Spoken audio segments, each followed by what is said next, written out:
نحمدہ ونصلی علی رسولہ الکریم اما بعد اعوذ باللہ من الشیطان الرجیم بسم اللہ الرحمن الرحیم۔ محترم سامعین کرام، السلام علیکم ورحمۃ اللہ وبرکاتہ۔ آسان روحانی قرآنی وظائف کے ساتھ مولانا قاری محمد اشرف شاکر آپ کی خدمت میں حاضر ہے۔ امید ہے کہ آپ سب خیریت کے ساتھ ہوں گے۔ اللہ پاک آپ کو بہت زیادہ خوشیاں عطا فرمائیں۔ اللہ پاک آپ کو تمام تکلیفوں، دکھوں اور پریشانیوں سے نجات عطا فرمائیں۔ آج میں آپ کی خدمت میں آسان استخارے کا طریقہ بیان کرنا چاہتا ہوں۔ سب سے بہتر طریقہ یہی ہے، آسان بھی ہے اور بہترین طریقہ ہے استخارہ کرنے کا۔ لوگ کہتے ہیں ہمیں آپ فلاں چیز کا استخارہ کر کے دیں، فلاں بات کا استخارہ کر دیں، تو سب سے بہتر استخارہ وہی ہوتا ہے جو آپ خود اپنے لیے کریں۔ تو آج جو میں آپ کی خدمت میں استخارے کا طریقہ بیان کر رہا ہوں، یہ سورہ اخلاص کے ساتھ استخارے کا طریقہ ہے۔ سورہ اخلاص قرآن مجید کی مختصر سورت قل هو اللہ احد، اس کے ساتھ آپ نے استخارہ کرنا ہے، اور یہ انتہائی آسان طریقہ ہے۔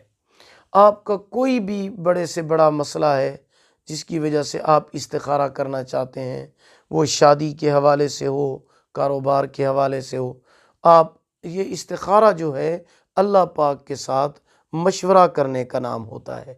اللہ پاک جب بندہ استخارہ کرتا ہے تو اللہ پاک اس کی خواب میں رہنمائی فرماتے ہیں کہ آپ کو یہ کام کرنا چاہیے یا آپ کو یہ کام نہیں کرنا چاہیے، اس عمل میں، آپ کے اس کام میں برکت ہوگی یا برکت نہیں ہوگی۔ تو سب سے بہترین طریقہ یہ ہے کہ آپ اپنے لیے اپنا استخارہ خود کیا کریں۔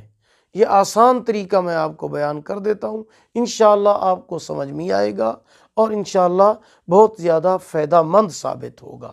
وہ طریقہ یہ ہے کہ آپ سب سے پہلے اچھے طریقے کے ساتھ، یعنی جب آپ سونے لگیں، سونے سے پہلے آپ اچھے طریقے کے ساتھ وضو کریں۔ وضو کرنے کے بعد 2 رکعت نماز نفل برائے استخارہ کی نیت سے پڑھیں۔ 2 رکعت نماز نفل برائے استخارہ، اس نیت کے ساتھ آپ 2 رکعت نماز نفل پڑھ لیں۔ نفل پڑھنے کے بعد آپ 45 مرتبہ سورہ اخلاص پڑھیں، یعنی قل هو اللہ احد اللہ الصمد لم یلد ولم یولد ولم یکن لہ کفوا احد۔ یہ 45 مرتبہ آپ نے سورہ اخلاص پڑھنی ہے۔ ذہن میں آپ کے وہ بات ضرور ہونی چاہیے جس کام کے لیے، جس بات کے لیے آپ استخارہ کر رہے ہیں۔ تو آپ نے 45 مرتبہ سورہ اخلاص پڑھنی ہے، قل هو اللہ شریف پڑھنی ہے۔ یہ پڑھنے کے بعد آپ دائیں کروٹ پر سو جائیں۔ یہ عمل آپ 7 دن کریں۔ یہ عمل آپ یعنی روزانہ تسلسل کے ساتھ 7 دن مسلسل آپ یہ عمل کریں۔ اسی طرح 45 مرتبہ سوتے ہوئے سورہ اخلاص پڑھ کر دائیں کروٹ پر سو جائیں اور اپنے کام کو بھی ذہن میں رکھ کر سو جائیں، اور 2 رکعت نماز نفل بھی پہلے لازمی پڑھیں۔ تو 7 دن آپ جب یہ عمل کریں گے استخارے کا سورہ اخلاص کے ساتھ، تو ان 7 دنوں میں اللہ پاک کسی نہ کسی دن آپ کو رہنمائی فرمائیں گے۔ خواب کے اندر ہوگا یا اشارہ ہوگا کہ آپ یہ کام کریں یا یہ کام نہ کریں۔